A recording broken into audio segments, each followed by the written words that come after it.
Welcome back to channel అండి. ఎలా ఉన్నారండి అందరూ? ఏం చేస్తున్నారు? చదువుకుంటున్నారా లేదా? సో టైం అయితే అస్సలు వేస్ట్ చేయకండి. ఉన్నప్పుడే టైంని బాగా యూటిలైజ్ చేసుకోండి. ప్రతి ఒక్క సబ్జెక్ట్ని అర్థం చేసుకుంటూ చదవండి. ఖచ్చితంగా మనము ఏ ఎగ్జామ్ అయినా సరే క్లియర్ చేయొచ్చు. అయితే నేను ఈ 2024లో జనవరి మంత్ కరెంట్ అఫైర్స్ అయితే 3 పార్ట్స్గా నేను చెప్పానండి. చాలామంది నోట్స్ రాసుకున్నారు. నేను ఎవరెవరైతే నోట్స్ రాసుకున్నారో వాళ్ళందరి నేను మన టెలిగ్రామ్ గ్రూప్లో అప్లోడ్ చేస్తున్నాను వాళ్ళ కాపీస్ అన్నీ. నెక్స్ట్ ఫిబ్రవరి మంత్ది కూడా నేను 2 అయితే చెప్పానండి. అంటే 2 వీడియోస్లో అంటే 2 పార్ట్స్గా అయితే చెప్పాను. అవి కూడా నేను అంటే మన ఎట్లయితే టెలిగ్రామ్ గ్రూప్లో పెడుతున్నానో అవే కాపీస్. అంటే ఇప్పుడు ఏంటంటే అందరి రైటింగ్ అందరికి అర్థం కావాలి అని రూల్ ఏం లేదు కదండి. ఇప్పుడు నేను రాసుకున్నాను అనుకోండి, అంటే కొంచెం ఫాస్ట్గా రాసుకుంటాం మనము, అది రైటింగ్ మనకు మాత్రమే అర్థమవుతుంది. కానీ కొంతమంది ఏంటిదంటే కొంచెం ఫాస్ట్గా రాసినా కూడా వాళ్ళ రైటింగ్ నీట్గా అందరికీ అర్థమయ్యేలా ఉంటుంది అనమాట. సో అలాంటి కాపీస్ నేను కమ్యూనిటీ పోస్ట్లో పెడుతున్నాను. దాన్ని మీరు పాజిటివ్గా ఆలోచించకుండా మళ్ళీ ఎవరైతే రాసారో వాళ్ళ కమెంట్ చూసి మీరు ఇంత నీట్గా రాసుకొని టైం వేస్ట్ చేస్తున్నారు, హ్యాండ్ రైటింగ్ అంటే ఇంత అవసరం లేదు, ఫాస్ట్గా కూడా రాసుకోవచ్చు, కాంపిటేటివ్ ఫీల్డ్కి ఇంత స్లోగా అయితే పనికిరాదు ఆన్సర్ రైటింగ్ అని చెప్పేసి అంటే నిజంగా బాధేసిందండి. మీరు చెప్పింది ఒక రకంగా మంచి అంటే కరెక్టే అనుకోండి మీరు చెప్పింది, కానీ వాళ్ళు ఏ ఎగ్జామ్ ప్రిపేర్ అవుతున్నారో కూడా మనకు తెలియాలి కదా. అండ్ ఇంకొకటి ఏంటంటే కొంతమంది స్పీడ్గా రాసినా కూడా వాళ్ళ రైటింగ్ బాగుంటుంది. ఇప్పుడు నేను కూడా చూడండి, నా రైటింగ్ కూడా మీరు చాలాసార్లు చూసే ఉంటారు. నేను ఏపీఎస్సి వాళ్ళ గ్రూప్ 1 గ్రూప్ 2 ఎగ్జామ్స్ అప్పుడు నేను ఒక వీడియోలో చెప్పాను అనమాట, ఇంపార్టెంట్ కరెంట్ అఫైర్స్ బిట్స్ అని, ఎగ్జామ్ ముందు చూసుకొని వెళ్ళండి అని. అది నేను పోస్ట్ చేశాను, అందరికీ అర్థమైంది. అక్కడ నేను చాలా సూపర్ ఫాస్ట్గా రాస్తాను, అయినప్పటికీ నా రైటింగ్ అర్థమైంది వాళ్ళకి. ఇట్ డజంట్ మీన్ అంటే వాళ్ళు టైం వేస్ట్ చేసుకొని రాస్తున్నారని కాదు, కొంతమంది ఫాస్ట్గా రాసినా కూడా నీట్గా ఉంటుంది అనమాట. అంతే, తప్పుగా ఏం అర్థం చేసుకోకండి. వాళ్ళని మళ్ళీ కమెంట్స్ సెక్షన్లోకి వెళ్ళి వాళ్ళకి అనకండి, వాళ్ళు బాధపడతారు. సో అదే అనమాట. అజయ్ బ్రదర్ హ్యాండ్ రైటింగ్ అనేది నిజంగా చాలా బాగుంది, అది అందరికీ అంటే అర్థమయ్యేలాగా ఉంది కదా అని చెప్పేసి నేను కమ్యూనిటీ పోస్ట్లో పెడుతున్నాను అనమాట. And he's not preparing for groups అండి. గ్రూప్స్ కానీ యూపీఎస్సీ కానీ ప్రిపేర్ అయితే గ్రూప్ 1 ప్రిలిమ్స్ పాస్ అయితే వాళ్ళు మెయిన్స్ ఎగ్జామ్ రాయాలి, వాళ్ళకి ఇప్పుడు ఫాస్ట్ స్పీడ్ అనేది ఉండాలి అని చెప్పేసి అనుకోవచ్చు రైటింగ్ అనేది. కానీ తను ఆర్ఆర్బీకి ప్రిపేర్ అవుతున్నారంట. నేను అదే తనని కనుక్కున్నాను, అంటే మీరు ఏ ఎగ్జామ్ ప్రిపేర్ అవుతున్నారని అడిగితే తను చెప్పారనమాట, అక్క నేను ఆర్ఆర్బీకి ప్రిపేర్ అవుతున్నాను అని చెప్పేసి అన్నారు. సో వాళ్ళకి ఇంత ఫాస్ట్ స్పీడ్ ఇదంతా అవసరం ఉండదు వాళ్ళకి ఆ రైటింగ్ విషయంలో. సో ఇంకా ఇవన్నీ పక్కకు పెడితే ఇంకా ఇదే లాస్ట్ అనమాట పార్ట్.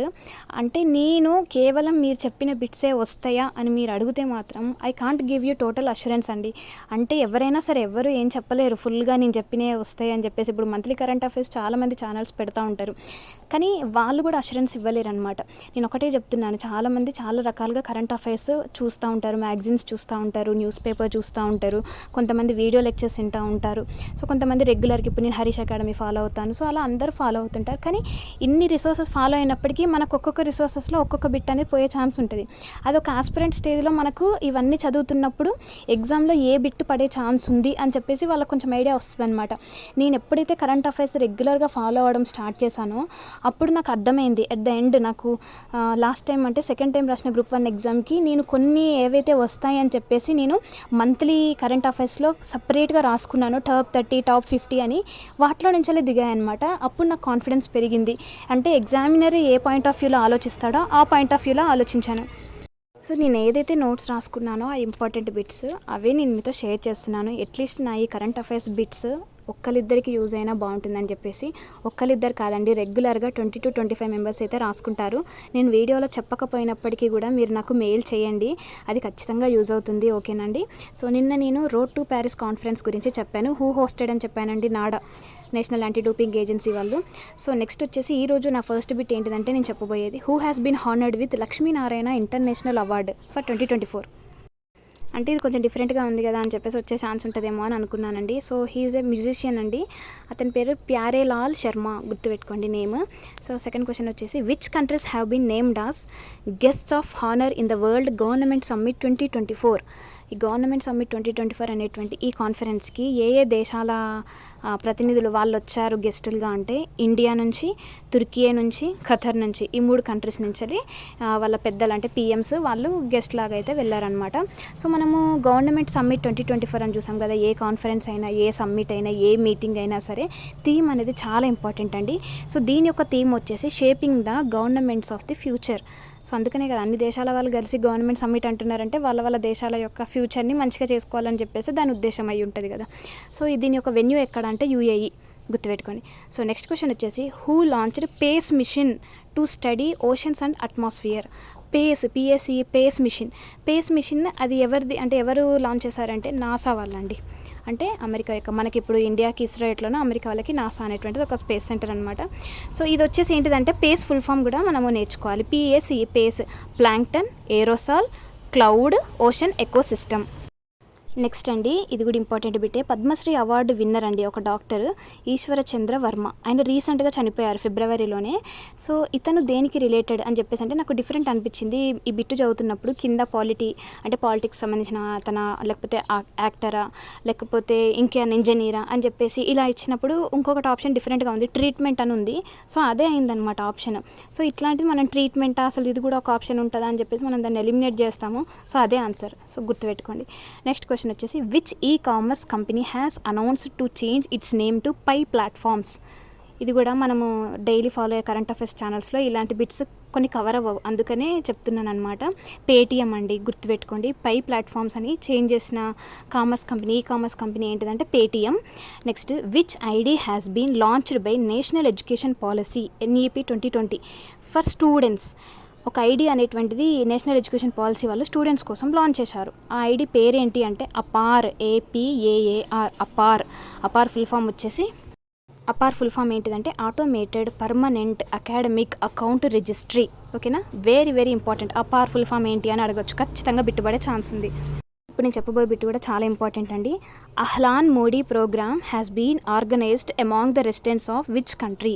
అహ్లాన్ మోడీ ప్రోగ్రామ్ అనేటువంటిది ఒక కంట్రీ అయితే ఆర్గనైజ్ చేసిందండి. ఆ కంట్రీ ఏంటి అంటే అబుదాబి. ఇది ఎవరైనా గుర్తుపెట్టుకుంటారు. కాకపోతే మనకి ఎగ్జామినర్ మనల్ని కన్ఫ్యూజ్ చేయడానికి ఏం అడుగుతాడంటే అసలు అహ్లాన్ మోడీ అంటే ఏంటి అని అడుగుతారు. సో అది గుర్తుపెట్టుకోవాలి. అహ్లాన్ మోడీ అంటే హలో మోడీ. అండ్ ఇంకో ఇంపార్టెంట్ బిట్ అండి, సౌండ్ బేస్డ్ యాంటీ డ్రోన్ సిస్టమ్ని ఏ IIT వాళ్ళు ఆవిష్కరించారు అంటే IIT జమ్మూ. ఇంకొక ఇంపార్టెంట్ బిట్ అండి, the most important bit, world's first wooden satellite, అది నేమ్ ఏంటి అంటే లిగ్నోసాట్ ప్రోబ్ అనమాట. లిగ్నోసాట్ ప్రోబ్, దాన్ని ఎవరు లాంచ్ చేశారు? Very very important. ఎవరెవరంటే నాసా వాళ్ళు, అంటే నాసా అండ్ జాక్సా కంపెనీస్. అసలు ఈ నాసా అనేది ఎవరిది? US కంట్రీ వాళ్ళు. జాక్సా అనేది జపాన్. ఇక్కడ మనల్ని కన్ఫ్యూజ్ చేయడానికి ఇస్రో నాసా, లేకపోతే ఇస్రో జాక్సా అని ఇట్లా ఇవ్వచ్చు. మన దేశం అయితే లేదు ఇందులో. సో నాసా అండ్ జాక్సా అంటే US జపాన్ వాళ్ళు అనమాట. సో ఆ వుడ్, అక్కడ వాళ్ళు వాడిన వుడ్ పేరేంటి అని అడుగుతారండి. మ్యాగ్నోలియా అనేటువంటిది వుడెన్ శాటిలైట్ అంటే వుడ్ వాడినట్టే కదా. సో ఆ వుడ్ నేమ్ మ్యాగ్నోలియా. సో ఇంకో ఇంపార్టెంట్ బిట్ ఏంటంటే who has become the first women scientist to win GD Birla award for scientific research. ఇది కూడా ఇంపార్టెంట్ అండి. ఇక్కడ ఉమెన్ సైంటిస్ట్ అంటున్నారు, సో అందుకని ఇంపార్టెంట్. ఆన్సర్ వచ్చేసి అదితి సెన్ డే. ఇంకొక important bit, which Indian has been included in Time magazine's women person of the year 2024. Person of the ఇయర్లో ఇక్కడ ఉమెన్ అని స్పెసిఫిక్గా అడిగారండి. సో అందుకని చెప్తున్నాను. లీనా నాయర్ అనమాట. సో తను ఎవరు అంటే CEO of luxury brand channel company అనేటువంటిది. ఇది ఒక లగ్జరీ బ్రాండ్కి CEO అనమాట తను. ఇంకొకటి ఏంటిదంటే which state government has abolished the Muslim marriage and divorce registration act 1935 in February 2024. ఇట్లాంటి బిట్స్ ఖచ్చితంగా పడతాయండి అందులో, నో డౌట్. బిట్ చూడగానే మనము ఇది పడదా ఎగ్జామ్లో అని ఈజీగా ఫైండ్ అవుట్ చేయొచ్చు. సో ఈ బిట్ కూడా నాకు పడుతుంది అనిపించింది అనమాట. అస్సాం, ఖచ్చితంగా గుర్తుపెట్టుకోండి అస్సాం. ఇంకొక చిన్న విషయం అయితే చెప్తానండి, అది మీరు రీసెర్చ్ చేసి మీరు అది రాసుకోండి. ఎందుకంటే ఇప్పుడు ఇంటర్నేషనల్ ఫిలిం ఫెస్టివల్ అవార్డ్స్ ఉంటాయి కదండి, కొన్ని ఫిలిం అవార్డ్స్. సో అవి చాలా ఇంపార్టెంట్. కన్ఫ్యూజ్ చేస్తారు. అంటే మనకు మ్యాచ్ ద ఫాలోయింగ్లో అడుగుతారు, సింగిల్ స్టేట్మెంట్కి అయితే అస్సలు అడిగే ఛాన్స్ లేదు bit. Dadasaheb Phalke international film awards ఉన్నాయి కదండి, ఫిలిం అవార్డ్స్ 2024లో. అయితే మనం ఏంటిదంటే బెస్ట్ యాక్టర్, బెస్ట్ యాక్ట్రెస్ అనేటువంటి నేర్చుకున్నాము. కానీ కింద మనకు ఆప్షన్స్లో వేరే వాళ్ళ నేమ్ ఇస్తే మనం కన్ఫ్యూజ్ కావద్దండి. యాక్చువల్గా నాకు రీసెంట్గా తెలిసింది ఏంటిదంటే ఇందులో బెస్ట్ యాక్టర్, బెస్ట్ యాక్ట్రెస్ అని ఇవ్వకుండా బ్రాకెట్లో క్రిటిక్స్ అని ఇచ్చారనుకోండి, కన్ఫ్యూజ్ అవ్వద్దండి. క్రిటిక్స్ ఇచ్చిన వాళ్ళు వేరే ఉన్నారనమాట. ఇప్పుడు మనకు దాదాసాహెబ్ ఫాల్కే ఇంటర్నేషనల్ ఫిలిం ఫెస్టివల్లో best actor Shahrukh Khan, best actress వచ్చేసి రాణి ముఖర్జీ గారు కదండి. కానీ క్రిటిక్స్ ఇచ్చిన వాళ్ళు వేరే అనమాట. అంటే according to critics best actor ఎవరంటే Vicky Kaushal, according to critics best actress ఎవరంటే కరీనా కపూర్. సో ఈ డిఫరెన్స్ అనేటువంటిది అర్థం చేసుకోండి. అలాగే దాదాసాహెబ్ ఫాల్కే ఇంటర్నేషనల్ ఫిలిం ఫెస్టివల్లో మోస్ట్ వర్సటైల్ యాక్ట్రెస్గా నయనతారకి ఇచ్చారండి. సో ఇది చాలా ఇంపార్టెంట్ బిట్. సో ఇంకొకటి ఏంటిదంటే బెస్ట్ ఫిలిం వచ్చేసి జవాన్. మనం ఏమనుకున్నాము, దాదాసాహెబ్ ఇంటర్నేషనల్ ఫిలిం ఫెస్టివల్లో ఏంటిది 12th ఫెయిల్ అని కింద ఆప్షన్లో ఇస్తే కన్ఫ్యూజ్ కాకండి. బెస్ట్ ఫిలిము జవాన్, కానీ క్రిటిక్స్ ఇచ్చింది 12th ఫెయిల్. ఇది ఈ కేటగిరీ అనేటువంటిది గుర్తుపెట్టుకోండి. సో అలాగే బెస్ట్ షార్ట్ ఫిలిం వచ్చేసి గుడ్ మార్నింగ్ అండి, గుర్తుపెట్టుకోండి. Short film good morning. Film of the year ఈ కేటగిరీ నెంబర్ గుర్తుపెట్టుకోవాలన్నమాట. Category name Salaar part 1. So ఇది చాలా ఇంపార్టెంట్ బిట్. సో కన్ఫ్యూజ్ కావద్దండి, అస్సలు కన్ఫ్యూజ్ కావద్దు. సో ఇలా అనమాట, మనకు తెలిసిన ఇన్ఫర్మేషనే. దాదాసాహెబ్ ఫాల్కే అవార్డ్ అంటే ఎవరైనా గుర్తుపెట్టుకుంటారు. కాకపోతే ఇక్కడ క్రిటిక్స్ కేటగిరీ కూడా ఒకటి ఉంది. అది నేను అది మిస్ చేశాను. జస్ట్ ఫిలింఫేర్ అవార్డ్స్ అని ఒక దగ్గర, దాదాసాహెబ్, బఫ్తా అవార్డ్స్ ఇవన్నీ పక్కకు పెట్టుకున్నాను. కానీ ఇందులో క్రిటిక్స్ కేటగిరీ నేను చూడలేదన్నమాట. సో ఇప్పుడు క్రిటిక్స్ చూశాను, మీకు కూడా యూజ్ అవుతుంది కదా అని చెప్పానండి. ఎవరైతే నోట్స్ రాస్తున్నారో వాళ్ళు నాకు మెయిల్ చేయండి. సో నేను అవన్నీ మన టెలిగ్రామ్ ఛానల్లో పెడతానండి. అలాగే కమ్యూనిటీ పోస్ట్లో కూడా చేస్తాను. సో ఇంతేనండి. ఇంకా మార్చ్ కరెంట్ అఫైర్స్ కావాలి అని అంటే చెప్పండి, చేస్తాను ఖచ్చితంగా. సో ఓకేనా అండి. సో వీడియో కానీ మీకు నచ్చినట్లయితే ఒక చిన్న లైక్ చేయండి. మీరు ఇచ్చే ఒక లైక్ నాకు చాలా బూస్టప్ని ఇస్తుంది. షేర్ చేయండి, సబ్స్క్రైబ్ చేయండి.